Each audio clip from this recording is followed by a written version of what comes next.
show. My name is Lisa, and today we have here the lovely Jane Buckle. Jane will be speaking about her past and the mental health issues that she has overcome and where she is today, which is UK's naughtiest OAP. So Jane, thank you very much for coming along today, and we can see you've brought some lovely photos. Would you like to talk us through who they are, what they mean to you, any battles that you might have overcome, you know, surrounding your family life? I will, okay. As you know, I'm Jane Buckle, aka Jamie B, naughty OAP. But I wasn't always a happy little soul, because all of my family, basically, except for my brother there, these people are all dead. There's my father, Frank John Buckle, and my mother, and this was taken back in the 1950s, probably the year before I was born. I'll explain who each one is. This one's my husband. Do you want to just lift it up so the audience can see? Yeah. Frank Stockwell. They're all sadly gone. That's Grandad, Harold, Clarence, Redvers, Skinner. Right? Now, this one is all the family. Everyone in the family. Daddy, Frank John Buckle. Nanny, Lillian Helen Gray Skinner. My brother, Jonathan Buckle. June Wendy Buckle. And of course, me. People, right? And then the last one is my father, Frank John Buckle, with his racehorse, John the Greek. Right, when I'm going to talk about them... Can I just ask, how old was your brother when he passed away? Sorry, my husband, he was... Oh, sorry, apologies, let me think, a minute. 2011, he would have been about 75. He was quite a lot older than me. Okay, and I believe that you did some caring for him, did you? Not so much him, father. But for my father in his later years, because in 2014 I had to go and live with him because he had Parkinson's. Oh dear. And it was all I stayed with him. I didn't put him in a nursing home, I just couldn't do it. But the day he died in 2014, it was quite awful, because he was meant to go to hospital, and he didn't go. He had a funny turn, it was awful. He couldn't breathe and he died. We tried to resuscitate him, but it didn't work. Anyway, it was all very grim, and I was left on my own in the house, in the bungalow. And I went to bed, obviously I couldn't sleep very well, and I heard a bang on the door, bang, bang, bang.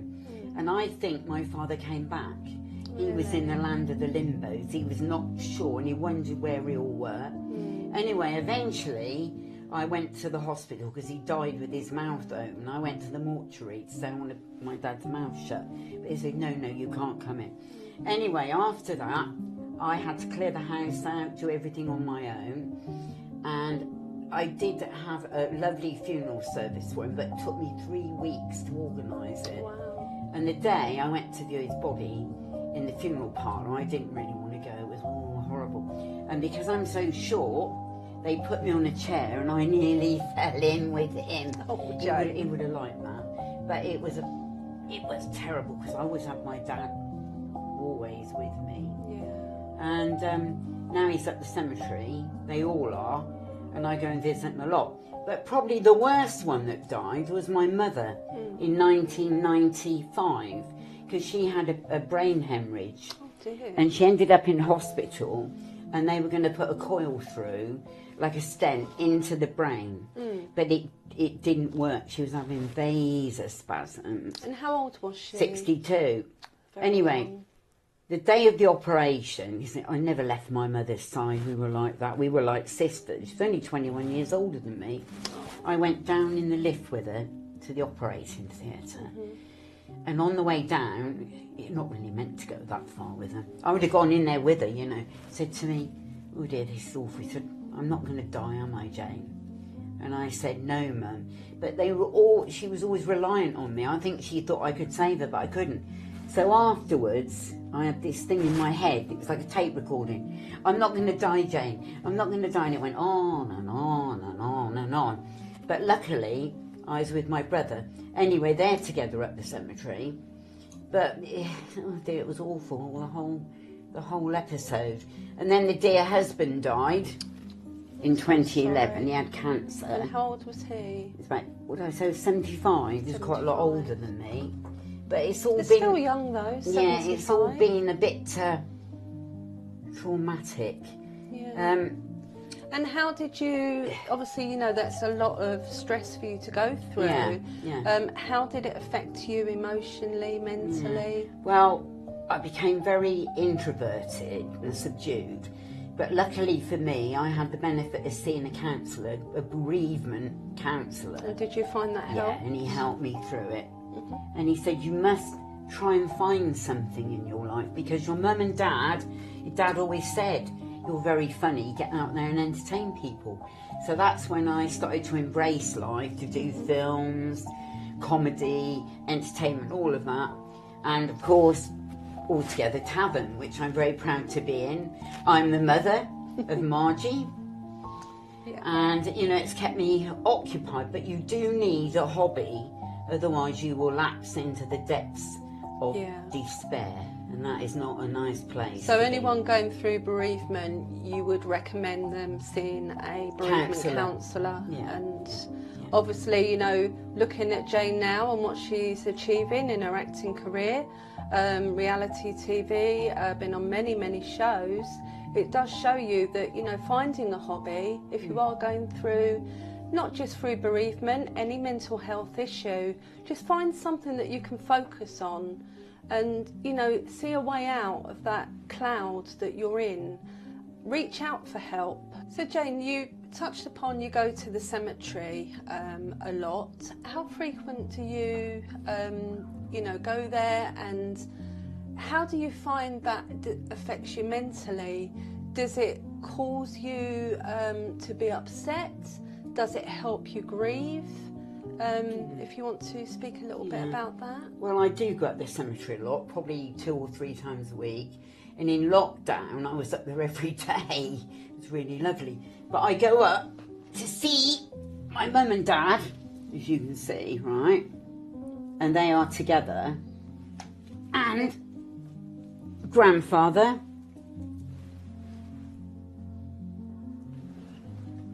And where's the granny? Granny's there.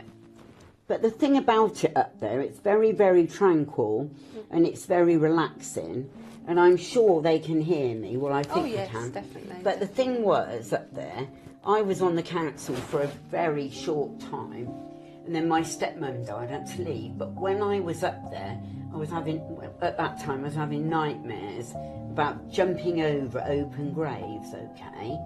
And I put 2 and 2 together, and it was the paupers were up there, but no one had recognised they were there. There were just these big dips in the ground where the coffins had gone in and they'd sunk, and they were feeling very miserable, I could tell. So when I was on the council, I got a big stone put up in a plaque, and it says on there, in memory of the workhouse. I think it was 14/8 to 1940. And there's thousands buried there. And since I had the plaque put up and the statue, I haven't had any more bad dreams. Really? And are you spiritual as a person? Well, I think it showed me in a way, that time when I thought my dad was banging on my bedroom door and that. And because I resolved it and got a plaque put up, and everything is all right now. That's really sweet of you to do that. I like doing that, yeah. But it does help going to the cemetery. Well, thank you very much, Jane, for coming along today, you know, and speaking about your past, bringing your lovely photos to show us, and, you know, really for being that inspiration for anybody going through mental health. So thank you very much. It's been an absolute pleasure. And the pleasure is all mine. Thank you so much. Okay. And thank you very much for watching. I'm Lisa, and this is Jane Buckle, UK's naughtiest OAP.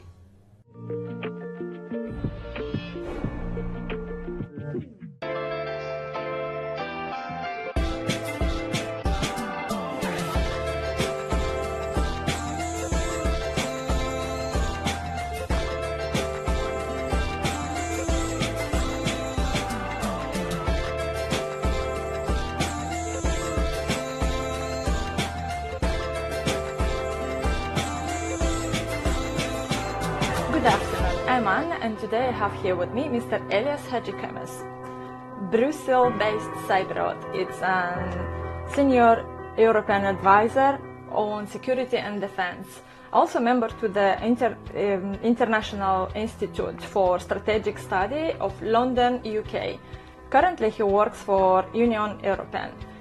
Today we will have a little conversation about mental health importance. You are welcome. It's a great pleasure for me to be here.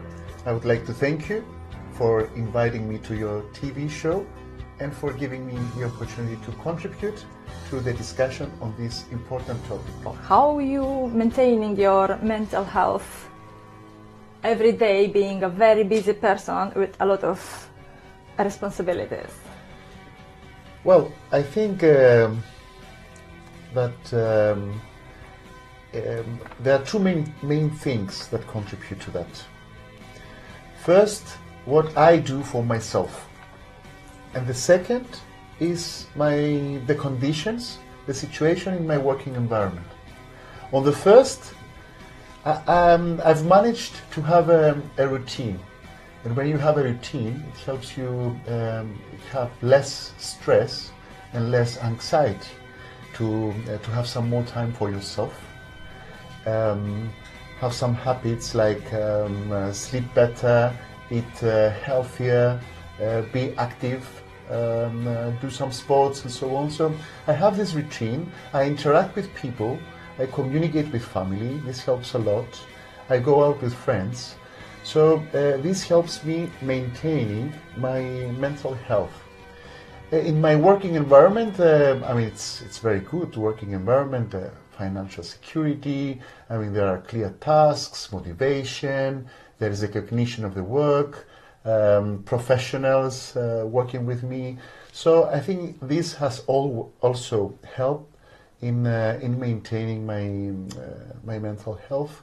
It's an environment at work where there are no, let's say, discrimination, there is no inequalities. So all this, I think, contributes to having a good mental health, or have less risk to my mental health. So what I say often is that the personal life, the private life, and the work life, it's like communicating vessels. I don't know if you're familiar with this term, I mean, in physics. I mean, if you have balance in one, most likely you're going to have balance in the other as well. While if you don't have balance in one, you don't have balance to the other. So I think at this stage, I have balance in both. Mm-hmm. I agree with this. And do you think that many people, they are still ashamed or, I don't know, hiding, not preferring to talk about mental health problems? Well, shame is a strong word. It's a hard. It's a painful situation, which for sure sometimes leads to loneliness and depression. Shame comes from from how we perceived ourselves, or how do we think that others have the perception that others have for us.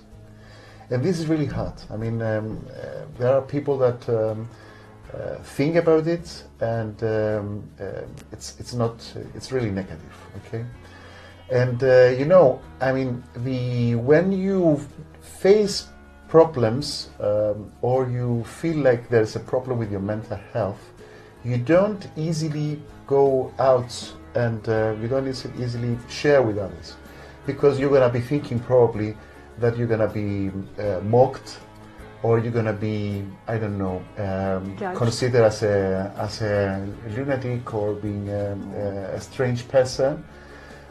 So yes, shame is really a situation where people need help to deal with. You need to improve your self-awareness.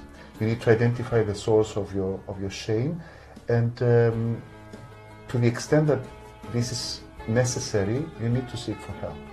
Yeah, definitely, that's true. And they have to deal with this and stop thinking like someone will judge us for this. So I agree with this. Yeah, we had this. People tend to hide it because they don't want to be perceived as psychos. Yeah. Which is a normal situation. It could happen to anyone, right? Yeah. And I mean, just imagine where in particular moments in time. I mean, even in the recent past, like in the COVID situation. I mean, more people had issues. Okay. Now, even with the situation in Ukraine, more people. This situation causes people. I mean, this is insecurity. This fear may bring a lot of people in this situation. So, in these cases, you need to seek help. And also, what I would like to say is that if you identify that there is a problem with your mental health, or you think that you need to change something, this cannot happen overnight. First of all, you have to do it step by step. Set a goal, one goal, second goal, third goal. It doesn't happen overnight. The second thing is that you need to plan, okay? So you need to plan so that whatever you apply in your life, or whatever changes you're making, to be consistent and coherent, okay? Not to change that tomorrow or the day after. So you need to plan, and this is really important. And I think from my experience, having seen people in this situation, I think that you need to reshape a little bit reshape your thinking. Mm-hmm. So, I mean, you don't have to change completely your life when you identify that you have some issues. Step by step, plan your steps, be consistent, be coherent, achieve little goals, and I think you're gonna manage. Yeah, you mentioned about the Ukraine, and I am from Moldova, so I remember when this started, how affected me, because I have family there. So I'm still thinking about them. If something will get worse, what's gonna happen? And I'm always thinking about my mom, my sister, my brother, because I have a lot of members of family there. So another reason. You're right. I mean, there is a tendency. I mean, where in these shocks, when we have these shocks, the first thing we do is to look at the economy. But eventually, there are implications also to the social well-being. Okay, mm-hmm. So I think that it's natural under certain circumstances, people to find themselves in this situation. Mm-hmm. I mean, people are losing their job. I mean, financial insecurity is a big issue. Fear of unemployment, it's a problem. Another one. So, I mean, these are. I think that under certain circumstances, people may need help, and they should seek help from friends, from family, or from experts. Yeah, to ask before it's going to be too late. Yeah, to start. For sure. Yeah. So, do you think the men are less subject to being affected of mental health disease? No, I think it's the same. For all people, it's the same. What happens normally with men, I mean, since they are, even when they are young boys, they learn not to, to tolerate pain and don't cry, because crying is, let's say, a sign of weakness, and they believe that if they should appear strong. So the chances are that they will not admit it, because that will be against the model and the culture that they grew up with. But I think that all people have the same chances in getting in this situation. Yeah, there's no one that's secure of this. It has been my pleasure to have you here today, and thank you very much for accepting my invitation. Thank you for inviting me. It was a pleasure for me.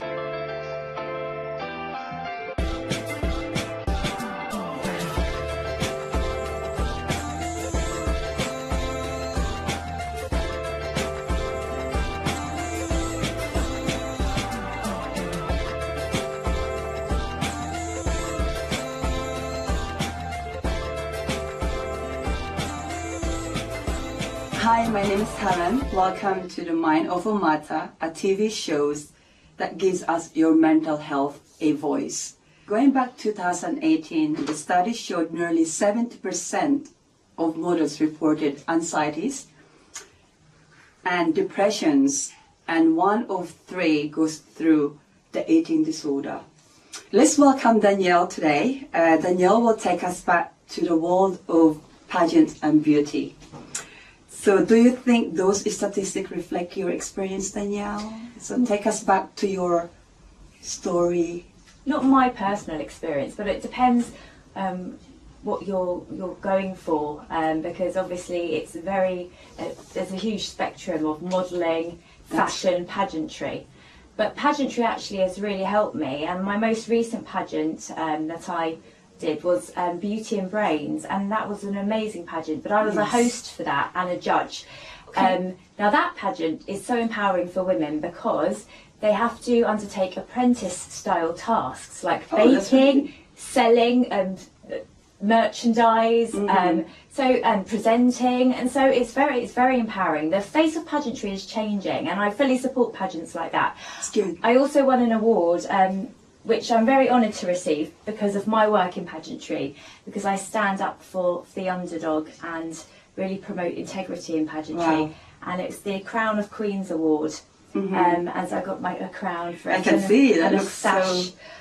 Miss Britannia sash, which was an honour because that's actually my pageant. So I'm collaborating with Beauty and Brains, and so they sashed me. So, and I'm going to be launching my own pageant. So you're Miss Britannia? Miss Britannia. Wow. So congratulations. Thank you. Danielle. So it's for my launch. We're launching at the Asia Cup Polo on the 29th of June. Okay. And that's coming soon. It's coming very soon. We're collaborating with Asia Cup Polo, and it's for children and women. And the only criteria is to be confident and showcase your personality. Absolutely. Which is really important. Yes, that's good. Yes, I mean, I was in the pageantry as well world then, way back, and that's good. It needs to change because the statistics you read out, that's not good enough. Eating disorders are rife. I agree. Luckily, the ones I haven't really witnessed that. And also in my house, we don't have scales. We don't focus on that. We focus on, in terms of how I look, if the clothes are fitting well, they're fitting okay, then I'm feeling okay. So I judge it by that. Yes. But everyone is a different shape and size, and it's what you are confident in. Absolutely. I agree, Danielle. Yeah. Literally embrace what you believe in as you are. So, yes. Absolutely. So a bit about being healthy as well. I mean, we need to look after our bodies, drink a lot of water. Absolutely. But I agree. No one is the same, and that's what makes us so amazing. And that's why I invite children and women, any shape, any size, any age, to join my pageant as well. That's good. Okay, so I've got a few questions as well that I'd like to ask. You've been involved in a pageantry in a high profile like the Asia Cup Polo. I think that's what you mentioned is coming up as well. That's a fashion show, yes. How do this platform help promote confidence? You did talk about it as well.